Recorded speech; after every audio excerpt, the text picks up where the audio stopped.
আসসালামু আলাইকুম ওয়া রাহমাতুল্লাহি ওয়া বারাকাতুহু। মহতরম বুজুর্গ দোস্ত, আজকে যে বিষয় নিয়ে আলোচনা করব সেই বিষয়টি হচ্ছে, যদি আমরা কোনো মন্দ কাজ দেখি, কোনো খারাপ কাজ দেখি, তো আমাদেরকে কি করতে হবে। বিসমিল্লাহির রহমানির রহিম। অন্যায় কাজ দেখলে কি করা চাই? হাদিসে পাকের মধ্যে এসেছে, নবী করিম সাল্লাল্লাহু আলাইহি ওয়াসাল্লাম ইরশাদ করেন, যে ব্যক্তি কোনো অন্যায় কাজ হইতে দেখে তবে শক্তি থাকলে উহাকে হাতের দ্বারা বন্ধ করিয়া দেবে। যদি কোনো মানুষ দেখে যে এখানে অন্যায় কাজ হচ্ছে, তাহলে তাহার যদি শক্তি থাকে তাহলে হাত দ্বারা উহাকে বন্ধ করিয়া দেবে। হুজুর পাক সাল্লাল্লাহু আলাইহি সাল্লাম বলেছেন।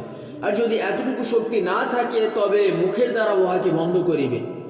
আর উহাও সম্ভব না হইলে অন্তরে উক্ত কাজকে ঘৃণা করিবে, অথবা উহা বন্ধ হওয়ার জন্য অন্তর দ্বারা দোয়া করিবে, অথবা রুহানি তাওয়াজ্জু প্রয়োগ করিবে, এবং ইহা ঈমানের সর্বনিম্ন স্তর। অন্য হাদিসে আছে, যদি সে অন্তরে উহাকে ঘৃণা করিল তবুও দায়িত্ব হইতে মুক্তি পাইল। অন্য হাদিসে বলা হইয়াছে, যে ব্যক্তি অন্তর হইতে কোনো মন্দ কাজকে ঘৃণা করিল সে ঈমানদার বটে, কিন্তু তার চেয়ে নিম্ন স্তরে কোনো ঈমান নেই। যদি আমাদের ভালো ঈমান থাকতো, মজবুত ঈমান থাকতো, তো আমরা কি করতাম? সেটিকে হাতের দ্বারা বন্ধ করতাম, চাই জান চলে যাক না কেন। মহতরম বুজুর্গ দোস্ত, যদি কোনো মানুষ ওই কাজটিকে ঘৃণা করে, আমরা তো সেই কাজই করছি। আমরা কোনো খারাপ জায়গাতে গিয়ে বলতে পারছি না যে তোমরা এগুলো বন্ধ করো। আমরা সেগুলোকে ঘৃণা করছি কি করছি না? যদি ঘৃণা করি আমরা, তো সেটা হচ্ছে সর্বনিম্ন স্তর ঈমান, যে তার চেয়ে নিম্ন স্তরে কোনো ঈমানই নেই। মুসলিম শরীফের হাদিস। হুজুরের ইরশাদ বলে সহিত আমরা প্রত্যেক নিজ নিজ অবস্থা যেন একটু যাচাই করিয়া দেখি। আমাদের মধ্যে কতজন লোক আছে যে অন্যায় কাজ দেখিলে উহাকে হাত দিয়ে বন্ধ করার চেষ্টা করে, অথবা মুখের দ্বারা উহাকে অন্যায় বলিয়া প্রকাশ করে, অথবা কমপক্ষে দুর্বল ঈমান হিসেবে উহাকে ঘৃণা করে।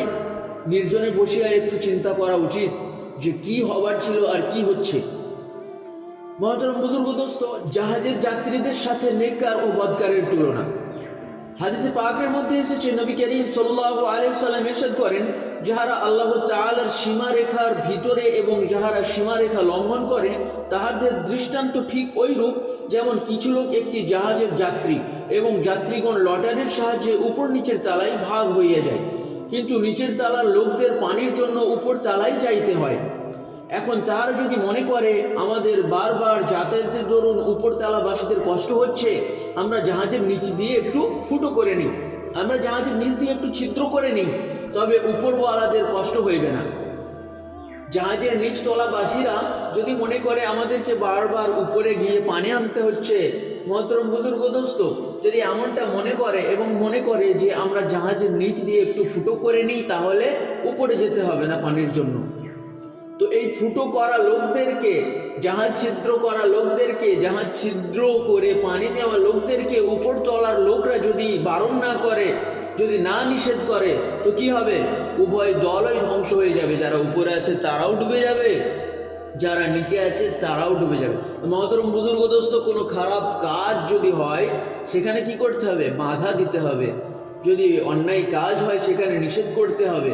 যদি অন্যায় কাজ হতে দেখা হয় তাদেরকে নিষেধ না করা হয়, তো যাহারা অন্যায় করছে তাহারাও ধ্বংস।